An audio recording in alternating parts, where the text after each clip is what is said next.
you're an up-and-coming stunt type of guy, you should be watching this. It's not enough just to have really good choreography and coordination. And yes, okay, maybe the shots look nice, but you also have to be an actor. And an actor is playing a character. A character has an intention. They suffer. You see how they hurt each other, and they take the time, even though it's not long, they take the time to go, ah. This summer, Anna de Armas is Ballerina.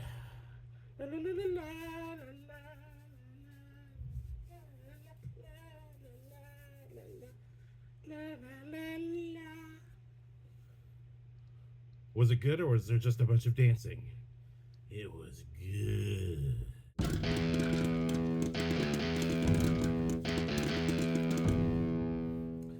Aloha, fellow movie dorks, weirdos, oddballs who happen to like movies. I just came back from Ballerina. Welcome to New Movie Tuesdays. I'm Matthew Salanoa. I'm here to celebrate the awesomeness of the latest chapter of the John Wick franchise, Ballerina, directed by Len Wiseman of the Underworld movies and Live Free or Die Hard.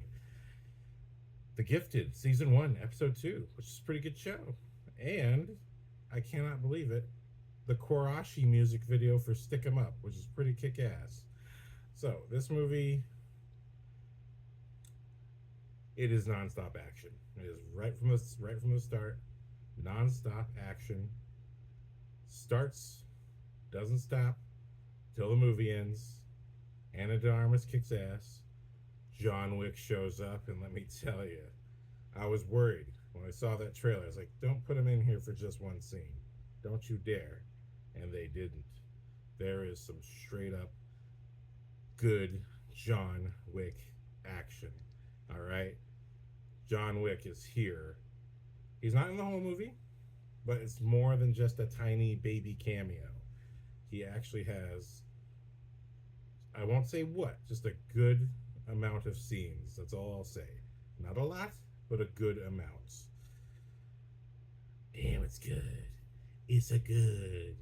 Everything in the trailer that is promised. Thankfully, it doesn't show too much. Actually, I was happily surprised that so much of the action was not in the trailer. There's a few, trailer shots that were epic and totally, like, once they got to it, I was like, oh yeah, that was in the trailer. But I was so happy that so much of the action was not in the trailer. There were so many surprises, action-wise, the choreography, and the fact that it's Anna de Armas this time, and we're really watching her in the beginning of her John Wick-like career. She's not the Baba Yaga. She has a different name, the Russia Roca Almond Ranchero Almond Roca Apple bottom jeans with the boots and spit. She's something else. She has her own name, but it's awesome. I really thought she did a great job. Anna de Armas did a great job leading this movie, and it's got a really good story. I like it. It's another revenge movie. We've seen them a million times, but this one I like how they told it. I like how they introduced the movie. We got the return of course, I've already said the return of John Wick, the return of Ian McShane, the return of Angelica Houston as the director, and with newcomers, we have Norman Reedus and Gabriel Byrne. I did not expect Gabriel Byrne to be in this movie. He plays a serviceable villain, not the most interesting villain, but I don't think any of the John Wick villains are that standout. I think the best is really the first movie and the fourth movie. I think those villains were the most interesting, because in the first movie it's technically a friend who has no choice but to fight John Wick because John Wick's after his son. And the fourth movie, I do think, whichever Skarsgård it was, he played a fantastic bad guy for the last one. And in this case, Gabriel Byrne's more of a mid-villain, but it doesn't really matter, because if you're here for non-stop action, that's what you're going to get. And it's like, I don't know which action scene to pick, but it's cool. I like, because it's not exactly the same as John Wick, we're seeing her at the beginning of her assassin career. So she's not on the same skill level. John Wick is basically just ready to fight Batman and kill Batman. You know what I mean? But we're seeing her in her beginning days, sort of more of a Robin, not yet Nightwing. You know what I mean? And I like she has a couple little scenes with John Wick that I really like, and I appreciate that they made a way to work Keanu Reeves into the movie without making him steal the movie, but also without making it feel like, well, why did you bring him here? You know, like I think if they had not put him exactly this amount in the movie, it would have been a disservice to have him at all. They put him exactly the right amount where you get a couple solid John Wick action scenes. I won't say what happens. You know one of them is going to happen in the trailer, but other than that, I won't say what happens in the other one. It's all worth watching. And but because we're watching Anna de Armas go from super newbie, I like that. If I had to describe this movie in the simplest way, this is the Black Widow movie I wanted. Even though I enjoyed the the Black Widow movie that we got with Scarlett Johansson, it was fun. There's a lot of James Bond references. I caught them all. I enjoyed it a lot. But for me, if people didn't like it, I totally understood because this.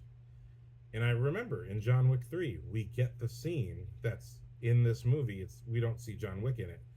We have John Wick appearing to talk to Angelica Houston, trying to get safe travel. Unless that was the second movie, I'm pretty sure it's the third. But in that scene when he goes to meet her, she's watching a ballerina and judging her, and you know this is not a typical ballerina. You know she's also being trained to be an assassin. But that one moment made me want an entire movie to see what's going on, because you do get that little glimpse into what they're doing behind the scenes. And I love that they committed to that for the ballerina movie. I think they did it exactly right, where they give us just the right amount of her origin. How did she get involved with these people to become a ballerina in the first place? What exactly is it that their culture is inside those doors? And her specific journey to being kind of the next John Wick. We don't know if she's ever going to be as good as him, but we know she's on the path to being another assassin that has that kind of notoriety. And so I really think, and here's something I want to say, because having made some action shorts, and it's only short films, so it's not like I'm sitting here trying to be on some golden pedestal. I haven't made any feature films yet. But having made some action shorts, and especially the last one that I made so many years ago, 007, I Only Need One, it was a lot of fun to make, and it was the first one where I actually had, or technically the second one, where I actually had a real Hollywood stunt guy coordinating and being in all of the fight scenes. That's 007, I Only Need One. And when I was directing that short, this is something that I really want to say, because I do see some incredible young people trying to become stunt people. I see your stuff on Instagram. And you know what? You guys do cool choreography. You have some interesting locations, sometimes some really good cinematography. But I think most of the time what is lacking is character and story. You know, you can't, it's not just about, and this was something that I had to really impress upon when making that short film. It's like you need a character and you need a story, something to hang on. And I couldn't really get much of a story into it, but I was able to get some character qualities in it. And truth be told, if you want Hollywood to notice you, and you're this up and coming stunt person, and you're making these awesome clips, it's not enough just to have really good choreography and coordination. And yes, okay, maybe the shots look nice, but you also have to be an actor, and an actor is playing a character. A character has an intention, they have a desire, They're going in a direction. That's their story, is whatever they're going toward, whatever they're going after. And it can be purely situational. But it's so important. Like, if you want them to notice you, it's not enough. There's a ton of guys, at the very least, trying to do what you can do. Even if there's not as many guys who can do what you can do, at the end of the day, you got to think you're competing with the entirety of Hollywood stunt performers here, all of whom are hungry, ready, more experienced than you, and willing to work. And if you want to play with them, you also got to show them you can act too. So you don't have to be an Oscar-winning actor. You just have to be able to communicate. Because what do stuntmen do? They have to mimic the actor that if they're being a stunt double, they have to mimic the actor. Or if they're one of those stunt people that's in a one-on-one fight, then they have to portray some level of character, some level of brogue. Let me get this stuntman's name real quick. There's a stunt actor who does a particularly fun action scene with Ana de Armas in this movie. They're in a little restaurant, and this dude has a scene earlier in the movie, and he pops up again in this scene, and they get a little one-on-one battle. And I thought he was a different actor, but his name is Daniel Bernhardt, and he was in the Matrix movies. He's in the Equalizer TV show. He's done a lot of different things. But in this scene, you see that he's a guy who's kind of on a mission. He's very serious. And he's able to both play not just believable stunt motions, but when these two fight, they suffer. You see how they hurt each other, and they take the time, even though it's not long, they take the time to go, ah, ah. And you see it's not just about, oh, I can do this and go, whoa, it's about that you can play two people doing everything they can to fight one another, or if one's trying to get away, either way. But they're getting angry at each other. They're more and more determined to fight each other across the fight. Even though it's not what you would call the biggest level of storytelling, you still have to emotionally get across that, hey, this fight is a struggle, or this person's hurting me. You have to communicate that stuff well enough that the audience isn't questioning whether or not the fight is real. Because if it's too cool, if everyone is just doing, it doesn't really affect anybody. So I think this is a great movie for if you're an up and coming stunt type of guy. You should be watching this and see how much of a story it is. Because especially Ana de Armas, she is not like John Wick at all. She is her own character with her own motivation. And like I said, this is the Black Widow movie that I wish we had the first time, which I think could have been a great trilogy of its own. Show Black Widow's beginnings, how she becomes the Black Widow. You get a second movie where she's going deeper and darker into her journey of being the Black Widow and starting to doubt and question herself for what awful things she's doing. And then you have to have the collision of Hawkeye, and have Hawkeye be the one who's going to try and help. At first he wants to kill her, but then he has to learn how to deal with that. And all these things that should have been in what would have been a great Black Widow trilogy, I think, and have the third movie be her beginning to work for Nick Fury and be a hero. All these great things that Black Widow should have had that Marvel never did. That's what Ballerina is. I think if Marvel really wants to level its game up, it needs to watch the John Wick movies. Like, if you have human characters, they're assassins, this is the level of action the audience wants. And it's not just about action itself. Like, this is a true origin story movie.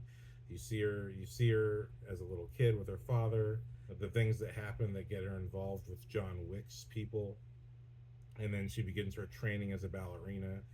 You actually get to see her, the entire training montage of her failing at things, showing her trying to fight, trying to shoot, trying all the different things that John Wick does.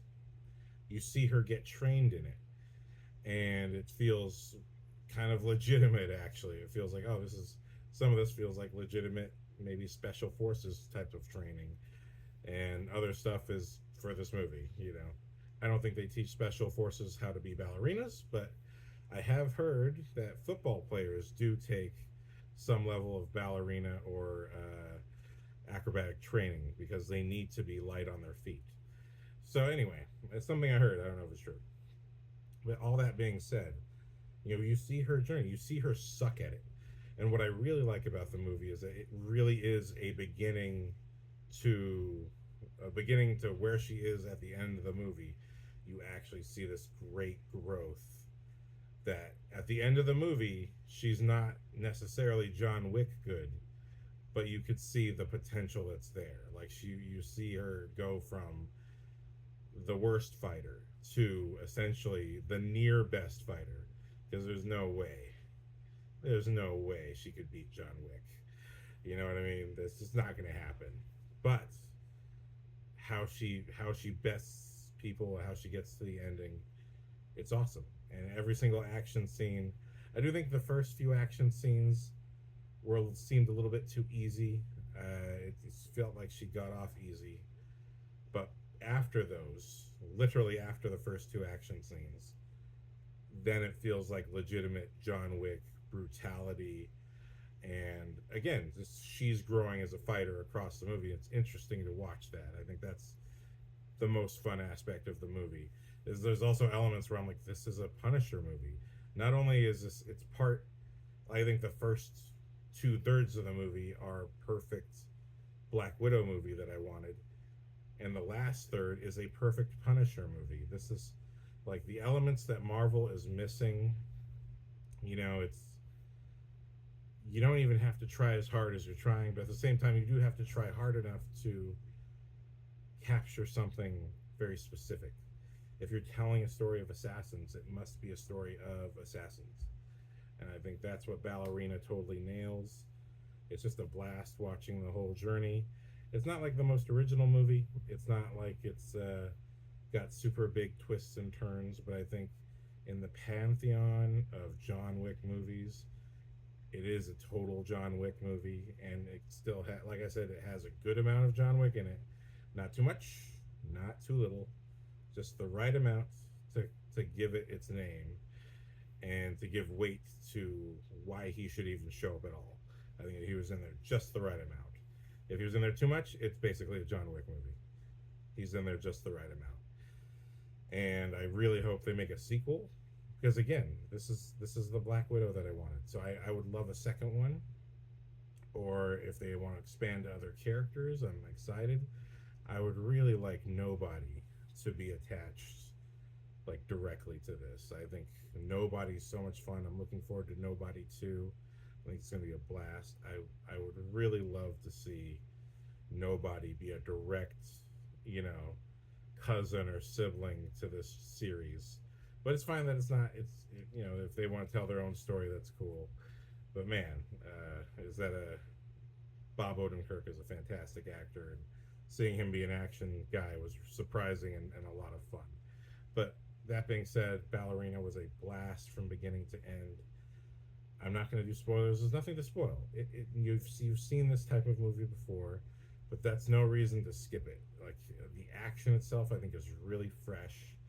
Man, the opening action sequence, I don't think is in the trailers at all. The opening action sequence is crazy good.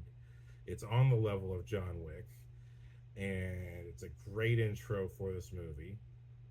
And then, like I said, the storytelling of watching Ana de Armas, her name is Eve, I forgot to say that, but watching her become an assassin that's a fun experience. You're like, oh, this is at the very least the girl version of what John Wick went through.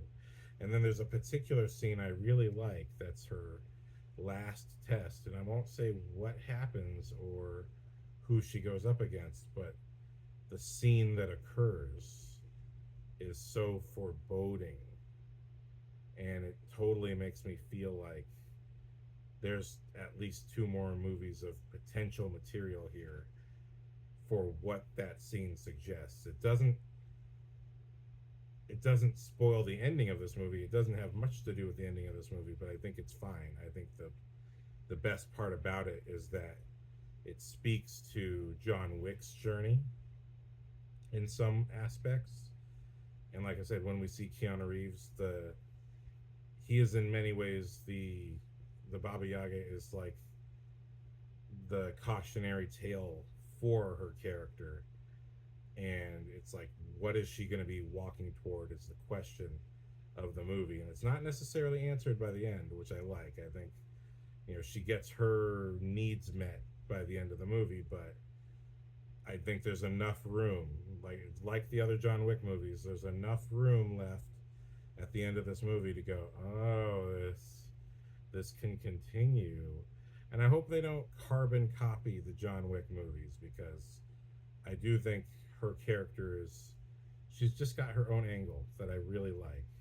And I would love to see more of how she gets into her assassin situations. I hope it's more interesting than just she shows up and does the killing. I hope, again, like the Black Widow thing, fight like a girl is one of the phrases of this movie. It's a great phrase, it's a great line. I left the movie repeating it. And I just would love to see how does she use her own appearance, and not necessarily about sexuality or anything like that, but just simply being a girl or being a woman, being underestimated upon walking into a room. I'm interested in how she uses that in future movies if they decide to make a sequel to this, and I hope they do, because and Len Wiseman, bring him back, because I was not expecting this action to be so good. I didn't realize that it was him, because I love Live Free or Die Hard. After the first Die Hard, that's my favorite Die Hard. I didn't even watch the fifth one. I was like, nope, you got me with four. 1 and 4 were the winners. I'm good. And yeah, I just think, and also what was great about the movie is that even though it's a different director, there's a continuity style wise. It feels like a John Wick movie. It doesn't feel in any way like it's not a John Wick movie. And Norman Reedus, actually, in his case, I wish he was in the movie more. Just the fact that he was there was awesome, but he's not in the movie as much as I would like. And again, hopefully that's something that can happen in the next movie. There's just so many seeds planted in this movie. I don't think this movie suffers by not seeing where those things can go. But with the way that, again, with the way this movie ends, it just feels like, okay, this is a plant that will grow. We could potentially see some great material out of this in the next one. So whether they decide to go with another character that hopefully interacts with Ana de Armas, I don't think we need to see Keanu Reeves in the next one. But if they find a way to work him in, that's cool too. But either way, this was an awesome time. Gabriel Byrne was great, of course. Ian McShane, and rest in peace, Lance Reddick. They're both in the movie just the right amount, and I just had a great time. I was really exhilarated.